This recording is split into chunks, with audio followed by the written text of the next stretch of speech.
ശ്രീ ഷാബു പ്രസാദ്, അങ്ങനെ വരുമ്പോഴും ഇന്ന് നിയമസഭയിൽ മുഖ്യമന്ത്രി ആത്മവിശ്വാസത്തോട് പറഞ്ഞ ചില കാര്യങ്ങളുണ്ട്. പെൻഷൻ കുടിശ്ശിക, അതായത് ക്ഷേമ പെൻഷൻ കുടിശ്ശിക കൊടുത്തു തീർക്കും, ക്ഷേമ പെൻഷൻ കൂട്ടും. അതെവിടെ നിന്നാണ്? സംസ്ഥാനത്തിന്റെ വരുമാനത്തിൽ നിന്ന് തന്നെ. കാരണം കേന്ദ്രം കൊടുക്കുന്നില്ല എന്നാണ് മുഖ്യമന്ത്രി പറയുന്നത്. ഡോക്ടർ മേരി ജോർജ് പറഞ്ഞത് ശരിയാണ്. ഓഡിറ്റ് റിപ്പോർട്ട് കൃത്യമായി അവിടെ എത്തണം, എങ്കിലേ കേന്ദ്ര പണം റിലീസ് ചെയ്യുകയുള്ളൂ. പിന്നെ ഒരു കാര്യം, കേന്ദ്രം നൽകുന്നത് 200 മുതൽ 500 രൂപ വരെ പരമാവധിയാണ്. പക്ഷെ അവിടെയും ഒരു കാര്യമുണ്ട്, സംസ്ഥാനം സ്വന്തം നിലയ്ക്ക് ഇത്രയും തുക കൂട്ടി നൽകുന്നതാണ്. അത് നല്ല കാര്യമാണ്. സംസ്ഥാനത്ത് ക്ഷേമ പെൻഷനുകൾ അത്രയും കൂട്ടി നൽകുന്നത് അത്രയും ജനവിഭാഗങ്ങൾക്ക് അനുകൂലമായ ഒരു കാര്യമാണ്. അത് ജനങ്ങളുടെ ക്ഷേമം മുൻനിർത്തിയുള്ളതാണ്. പക്ഷെ ഇവിടെ കേന്ദ്രം ഞെരുക്കിയത് കൊണ്ടാണ് എന്ന കാര്യത്തിൽ ഇപ്പോഴും സംസ്ഥാനം ഉറച്ചു നിൽക്കുകയാണ്. കണക്കുകൾ പരിശോധിക്കുമ്പോൾ കേന്ദ്രത്തിൽ നിന്ന് പണം കിട്ടാനുമുണ്ട്.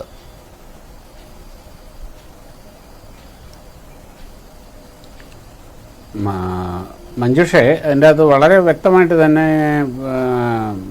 മാഡം മേരി ജോർജ് അതിന് ഉത്തരം നൽകി കഴിഞ്ഞു. അതായത് കേന്ദ്രത്തിൽ നിന്ന് പണം കിട്ടാനുണ്ടെങ്കിൽ അത് കൃത്യമായി അതിൻ്റെ കണക്കുകളും ഓഡിറ്റ് റിപ്പോർട്ടുകളും കൊടുക്കുക എന്നുള്ളതാണ്. വളരെ സിമ്പിളായിട്ടുള്ള ലോജിക്കാണത്. അത് മനസ്സിലാക്കാൻ നമുക്ക് ഒരു സാമ്പത്തിക വൈദഗ്ധ്യവും ആവശ്യമില്ല. കണക്ക് കൊടുക്കുക, കാശ് മേടിക്കുക, അങ്ങനെയുള്ള നമ്മുടെ സാധാരണ ഒരു കോമൺ സെൻസിന് വഴങ്ങുന്ന കാര്യമേ ഇതുള്ളൂ. അതിവർ കൃത്യമായിട്ട് ചെയ്തിട്ടില്ല. ഇനി മറ്റൊന്ന്, ഈ ക്ഷേമ പെൻഷനുകളുടെ കുടിശ്ശിക തീർക്കാനും അത് കൃത്യമായിട്ട് കൊടുക്കാനും വേണ്ടിയാണല്ലോ ഇവർ പെട്രോളിനും ഡീസലിനും 2 രൂപ സെസ് ഇവിടെ ഇട്ടത്. ആ പണം എവിടെ പോയി? കഴിഞ്ഞ ബജറ്റിൽ ബാലഗോപാൽ പറഞ്ഞതാണ്, ഇത് ക്ഷേമ പെൻഷന് വേണ്ടിയിട്ടുള്ളതാണ് ഈ സെസ് എന്നുള്ളത്. ഇതെല്ലാം കഴിഞ്ഞിട്ടും ഈ സെസ് കൃത്യമായിട്ട് പിരിച്ചെടുക്കുന്നുണ്ട്, ഒരു 2 രൂപ വെച്ച് പിരിച്ചെടുക്കുന്നുണ്ട്. എന്നിട്ട് ഈ പണം എവിടേക്കാണ് പോയത്? അപ്പോൾ അത് ഇത് കുടിശ്ശിക തീർക്കുക എന്നുള്ളതായിരുന്നില്ല ഇവരുടെ ഉദ്ദേശം. അത് എങ്ങനെങ്കിലുമൊക്കെ കുറച്ച് കാര്യം, വളരെ എളുപ്പമുള്ളൊരു പണിയാണ്, ഏറ്റവും ഈസിയാണ്. ഈ പറഞ്ഞ പോലെ പെട്രോളിന് ഡീസലിനും വില കൂട്ടുക, അവിടെ ഇവിടെയൊക്കെ നികുതി കൂട്ടുക എന്നുള്ളത് വരുമാനം വർദ്ധിപ്പിക്കാനുള്ള ഏറ്റവും എളുപ്പമുള്ള ആ ഒരു ഷോർട്ട് കട്ടാണത്.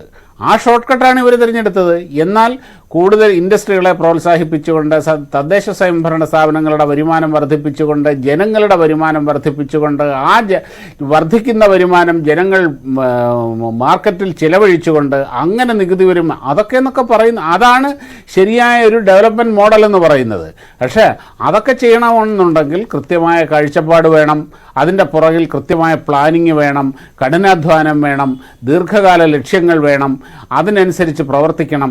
അതൊക്കെ എന്ന് പറഞ്ഞു കഴിഞ്ഞാൽ കുറച്ച് വെയിൽ ഇങ്ങനെ എന്താണ്, കുറച്ച് പണിയുള്ള കാര്യമാണത്. ഇതുപോലെ വേർപ്പിൻ്റെ അസുഖമുള്ളവർക്ക് പറഞ്ഞിട്ടുള്ള പണിയല്ല അത് അവർക്ക് പറ്റിയ പണി അവർക്ക് ചെയ്യാൻ കഴിയുന്ന കാര്യം ഇതാണ്. ഇമ്മീഡിയറ്റ്ലി സെസ് കൂട്ടുക, നികുതി കൂട്ടുക, അങ്ങനെ വരുമാനം കൂട്ടുക. അതല്ലാതെ പിന്നെ ഈ മദ്യത്തിൻ്റെ പുറത്തുള്ള നികുതികൾ കൂട്ടിക്കൊണ്ടേയിരിക്കുക, കൂടുതൽ ബാറുകൾ അനുവദിക്കുക, അങ്ങനെ ആ രീതിയിൽ കൂട്ടുക. അതാണ്, അങ്ങനെയുള്ള ഷോർട്ട് കട്ട് മാത്രമാണ് ഇവർ തിരഞ്ഞെടുക്കുന്നത്. പിന്നെ വേറൊന്ന്, ഈ പ്രഖ്യാപനങ്ങൾ നടത്താൻ എന്താണെന്ന് ഇത്ര ബുദ്ധിമുട്ട്? ഈ മുഖ്യമന്ത്രി നടത്തിയ എത്ര പ്രഖ്യാപനങ്ങൾ നമ്മൾ കണ്ടതാണ്. കെ-ഫോണും കേരളയിലും ഒക്കെ പോട്ടെ, ഗൾഫിൽ നിന്ന് തൊഴിലില്ലാതെ അല്ലെങ്കിൽ അങ്ങനെ തിരിച്ചു വരുന്നവർക്ക് 6 മാസം അവരുടെ ശമ്പളം കൊടുക്കും, ഇങ്ങനൊരു പ്രഖ്യാപനം ഉണ്ടായിരുന്നു. അത് ഇപ്പോഴും നമ്മളെ യൂട്യൂബിലൊക്കെ സെർച്ച് ചെയ്താൽ കിട്ടും.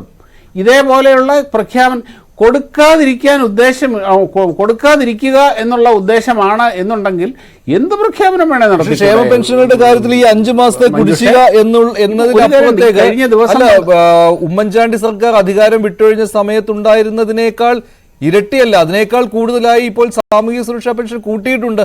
അതൊരു പ്രഖ്യാപനമായിരുന്നു. ഓരോ വർഷവും കൂട്ടിക്കൊണ്ട് ഇത്ര തുകയാക്കും, 3000 രൂപയിൽ എത്തിക്കുമെന്നുള്ളത് ഒരു പ്രഖ്യാപനമായിരുന്നു. അത് കൃത്യമായിട്ട് വരുന്നുമുണ്ട്. ഇപ്പോൾ 1600 രൂപ ആയിട്ടുണ്ടല്ലോ. അതിൽ നിന്ന് ഇനിയും വർദ്ധിക്കാൻ പോകുമെന്ന് മുഖ്യമന്ത്രി പറയുകയും ചെയ്യുന്നുണ്ട്. ഇതുവരെ എത്ര കൂട്ടുമെന്ന് പറഞ്ഞത് കൂട്ടിയിട്ടുണ്ട്. കൃത്യമായി ഓരോ തെരഞ്ഞെടുപ്പ് കാലം വരുമ്പോൾ, ഓരോ തെരഞ്ഞെടുപ്പിൻ്റെ സമയം വരുമ്പോൾ ആ തെരഞ്ഞെടുപ്പിനോടനുബന്ധിച്ച് കൃത്യമായ, അതായത് അക്കാര്യത്തിൽ ഇവർ വിദഗ്ധരാണ്. 2025-26 പൂർണ്ണമായിട്ട് കൊടുക്കും എന്ന് പറയുന്നു. ആ 2026 അടുത്ത നിയമസഭാ തെരഞ്ഞെടുപ്പാണ്.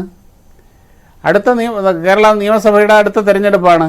ഇങ്ങനെ കൃത്യമായി രാഷ്ട്രീയ ലക്ഷ്യങ്ങൾ മാത്രം മുൻകൂട്ടി കണ്ടുകൊണ്ടുള്ള ആ ഒരു പോക്കാണിത്. ഇനി ഒരു കാര്യം ഞാൻ പറയട്ടെ, ഈ ക്ഷേമ പെൻഷനുകൾ കൂട്ടി ഇവിടെ സർക്കാർ ജീവനക്കാരുടെ പെൻഷൻ, അതുപോലെ ശമ്പളം, ഇതൊക്കെ ഈ കഴിഞ്ഞ കാലഘട്ടങ്ങളിൽ എത്ര കൂടി? ഒന്ന് ആലോചിക്കുക. 1500 രൂപ, 1600 രൂപ മാസം.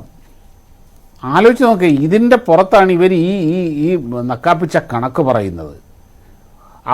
ഇനി കഴിഞ്ഞ ദിവസം മറ്റൊരു വാർത്തയുണ്ട്, ഞാനതിൻ്റെ ഇതെടുത്ത് വെച്ചിട്ടുണ്ട്.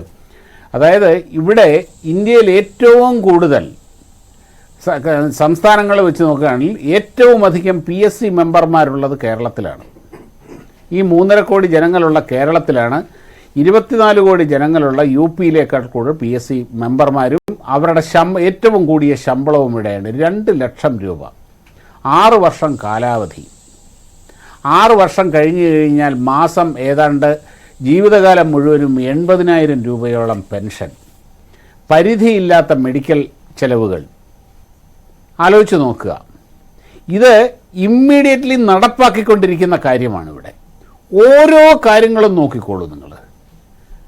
ആ സമയത്താണ് 2025-26 ഞങ്ങൾ പെൻഷൻ്റെ കുടിശ്ശിക തീർക്കുന്നതിനെപ്പറ്റി ഇപ്പോൾ മുഖ്യമന്ത്രി ഇവിടെ പ്രഖ്യാപിക്കുന്നത്. ഇതിനേക്കാൾ വലിയൊരു അനീതിയുണ്ടോ മഞ്ജുഷേ? ശരി, ശ്രീ എം പ്രകാശ്